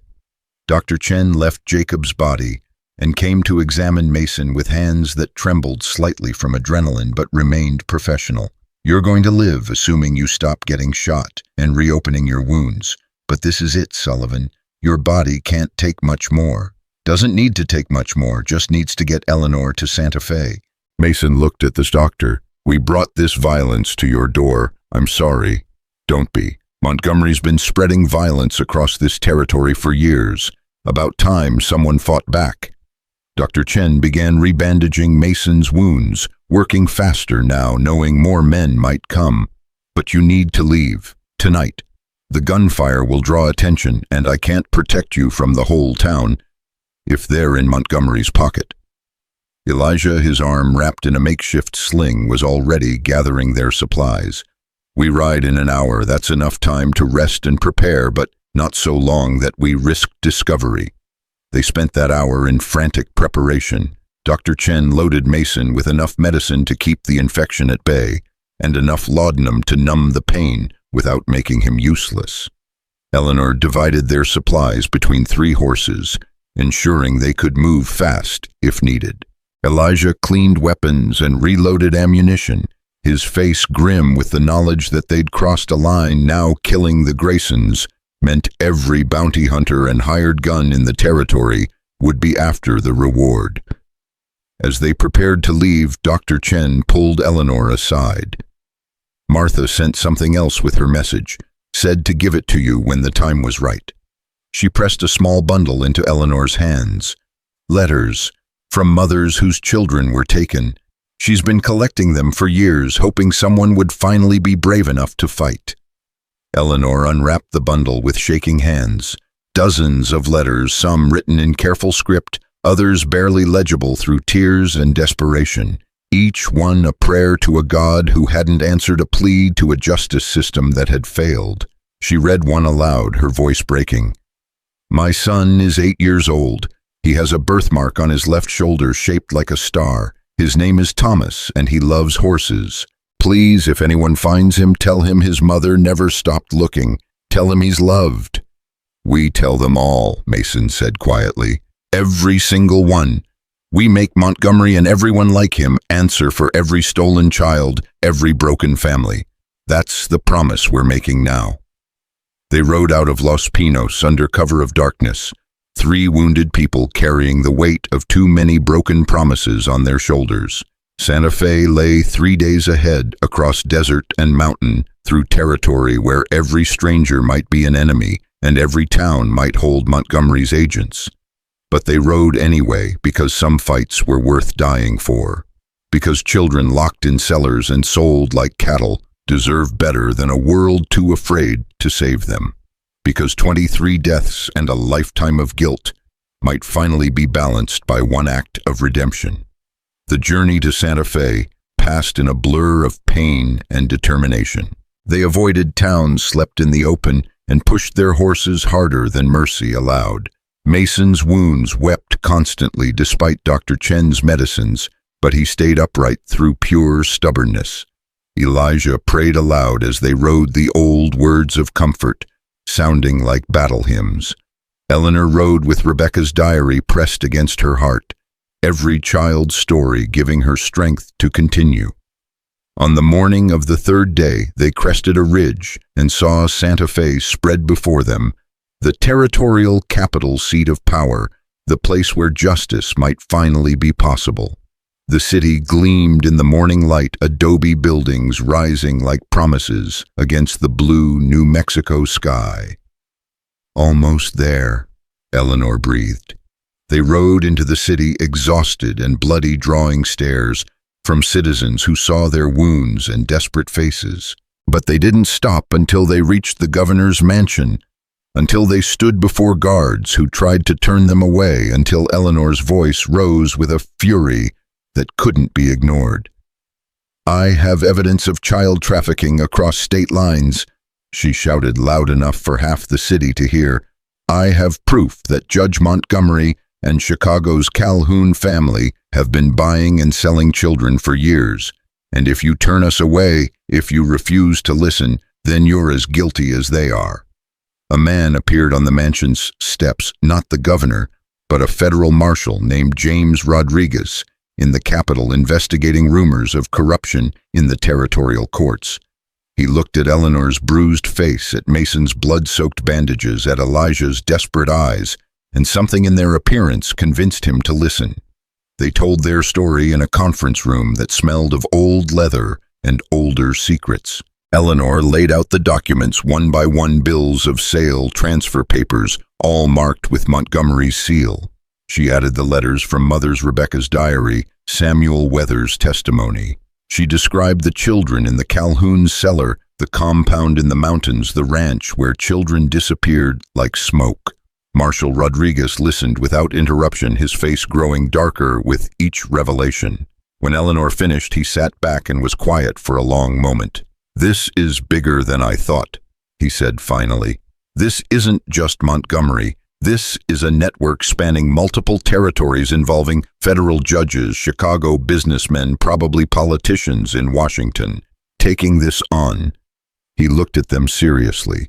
People will try to kill you, try to discredit you. They'll use every ounce of power they have to make this disappear. Let them try, Eleanor said. Those children can't disappear any more than they already have. Rodriguez nodded slowly. All right, I'll take this to the territorial governor and my superiors in Washington, but I'll need you to testify, all of you. Can you do that? For as long as it takes, Eleanor replied.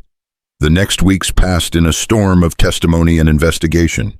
Federal marshals raided Montgomery's compound, finding 23 children locked in rooms with barred windows. They raided the Calhoun house in Chicago, finding 7 more in the cellar Eleanor had described.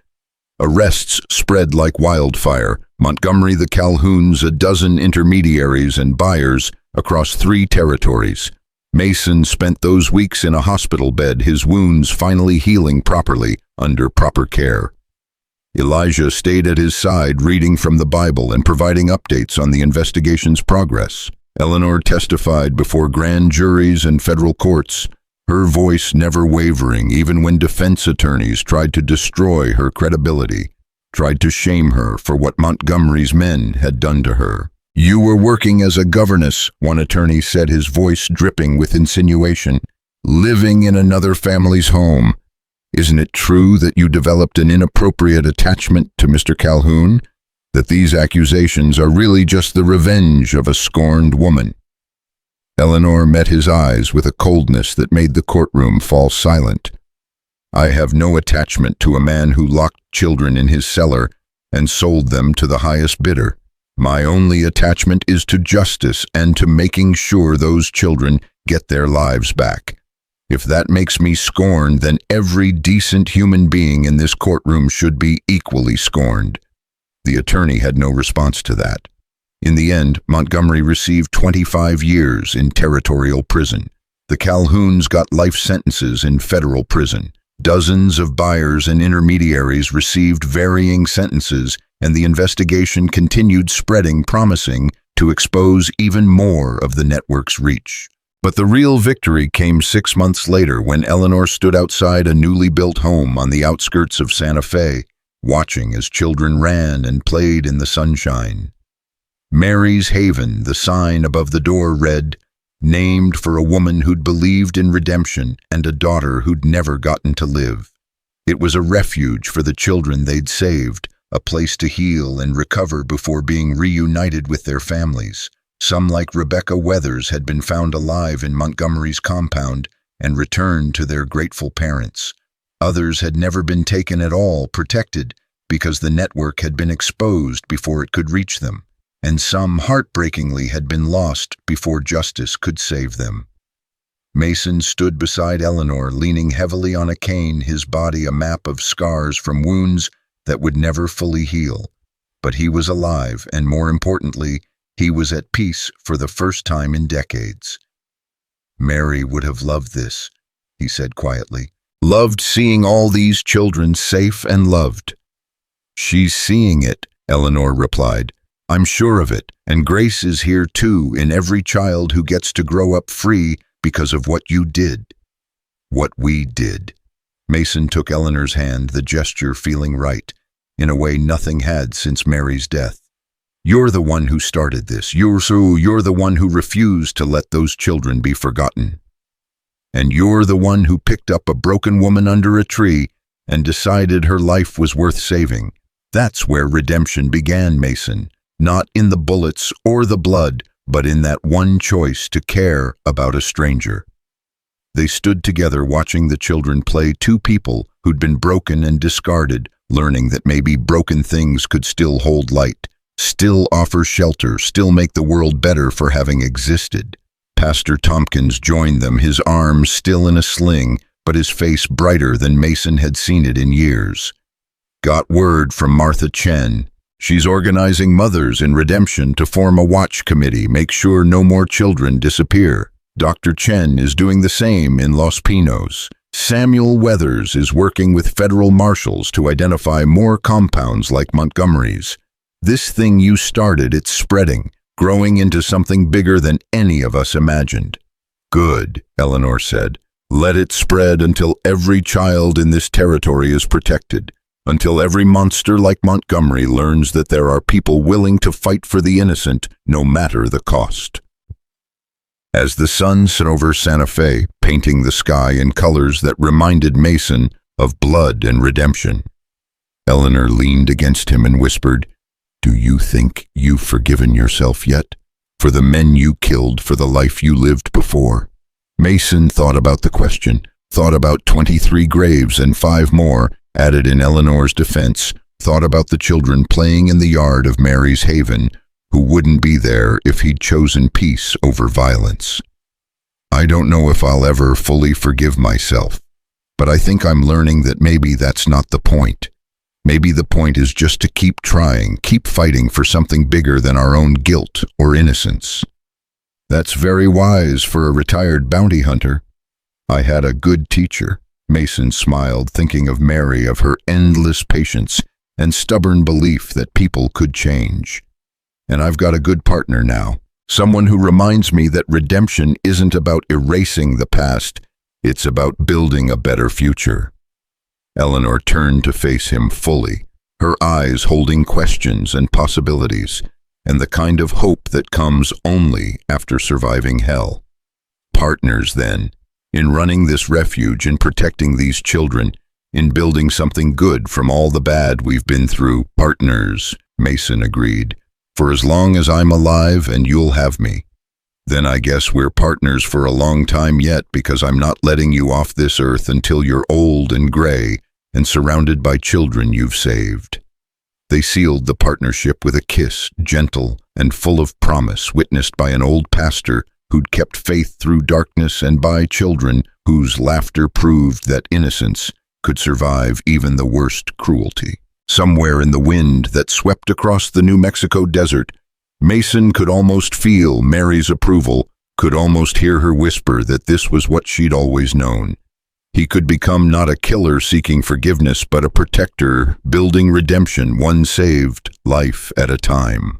The woman who'd once whispered she was filthy, and the man who'd carried 23 deaths on his conscience, had both learned the same truth, that the worst moments of our lives don't define us, but what we do after those moments, how we rise from the ashes and choose to care about others, even when caring costs us everything. That's what transforms suffering into purpose and guilt into grace. And in a world that often felt too dark for hope, they'd created a light that would burn for generations, a refuge named for a woman who'd believed in second chances, and filled with children who'd been given the future they deserved, saved by the most unlikely of heroes who proved that mercy can be stronger than vengeance and love more powerful than any evil men could devise.